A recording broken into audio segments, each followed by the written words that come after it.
Halo anak ibu, selamat pagi semuanya. Bagaimana kabarnya hari ini? Tetap stay di rumah dan jaga jarak ya nak. Pagi ini sebelum kita memulai pembelajaran, alangkah baiknya jika kita berdoa terlebih dahulu ya nak. Berdoa mulai.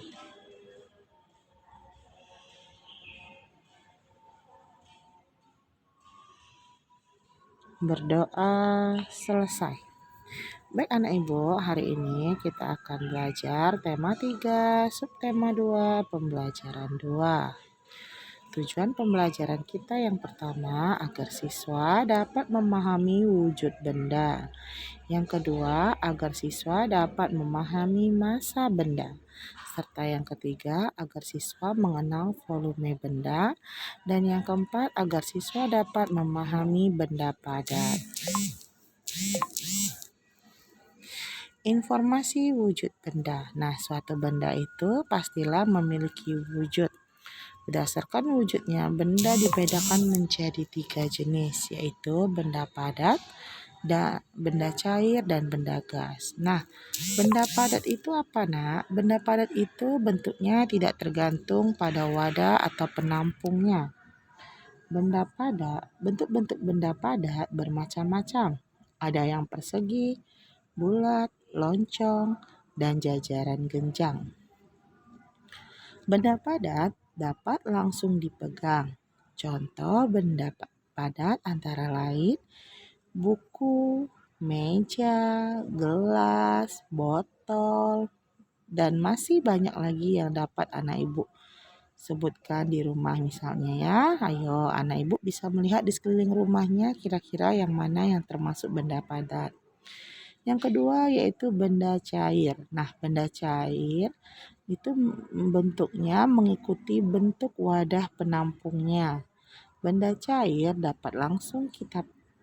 dapat langsung kita pegang. Benda cair juga dapat mengalir. Contoh benda cair, air, minyak tanah, sirup, minyak goreng, dan susu ya nak ya. Nah, jadi siapa anak ibu yang suka minum susu? Nah, susu itu termasuk benda cair. Anak ibu dapat menyebutkan contoh benda cair lainnya di sekitar rumah anak ibu ya. Yang ketiga ada benda gas. Benda gas tidak dapat dipegang nak, tetapi dapat dirasakan keberadaannya. Benda gas yang dipompa ke dalam ban akan berbentuk seperti ban. Benda gas yang ditiup ke dalam balon akan berbentuk seperti balon. Siapa yang suka balon? Iya, anak ibu pasti suka main balon ya nak ya. Nah, balon itu jika ditiupnya, di dalam balon itu berisi gas. Nah, gas itu ya tidak bisa kita pegang tapi dapat kita rasakan ya. Nah, ini contoh benda cair. Nah, massa dan benda. Perhatikan, sebelum memiliki wujud, suatu benda itu juga memiliki massa dan volume.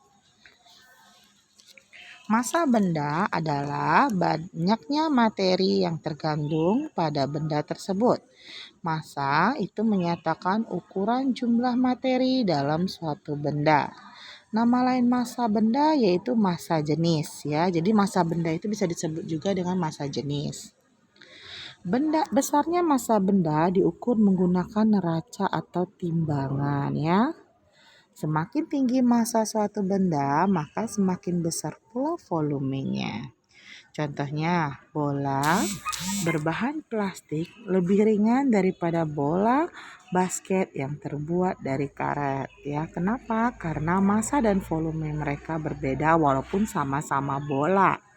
Nah, selanjutnya ada volume benda.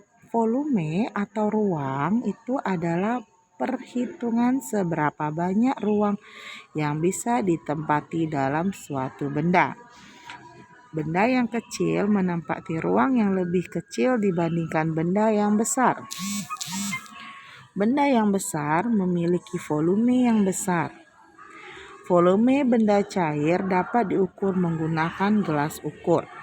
Maka selanjutnya dapat dilihat secara langsung di volume zat cair. yang ada di neraca gelas seperti contoh. Nih, ini namanya neraca gelas ya nak, yang bentuknya seperti tabung. Nah, di neraca gelas itu memiliki tulisan. Nah, tulisan itulah yang merupakan penunjuk ukurannya ya, besar kecilnya ditentukan oleh angka di dinding neraca tersebut. Nah, sebelahnya juga merupakan neraca atau timbangan. Timbangan itu mengukur berat, misalnya sebuah sepotong semangka dan juga pisang. Maka mana yang lebih berat diukur menggunakan timbangan atau neraca. Nah, sifat benda padat ya. Penghapus itu merupakan benda padat. Benda padat tersebut disebut benda padat karena memiliki sifat yang sama. Nah, sifat benda padat itu apa saja? Yang pertama, bentuk dan ukurannya tidak berubah. Yang kedua, memiliki permukaan halus atau kasar. Yang ketiga, volumenya tetap. Jadi, jika ada benda yang ciri-cirinya seperti pada ciri-ciri berikut, maka benda itu merupakan benda padat. Jadi bentuknya tidak tetap, memiliki volume halus atau kasar, memiliki permukaan halus atau kasar, dan memiliki volume yang tetap ya. Nah, ini contoh-contoh benda padat. Nah, ada tas, penggaris, pensil, penghapus ya.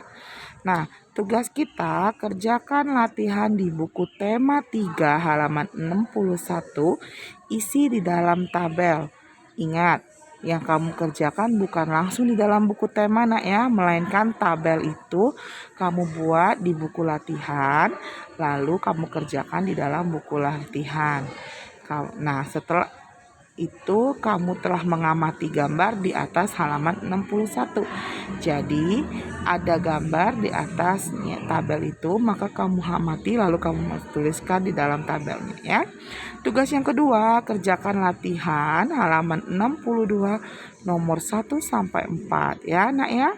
Nah, untuk tugas kedua dikerjakan juga ya nak ya. Baik, sekian pembelajaran dari ibu, sampai di sini dulu ya nak ya. Semoga pandemi cepat berlalu, kita bisa kembali ke sekolah lagi ya. Baik anak ibu, sampai jumpa dan terima kasih.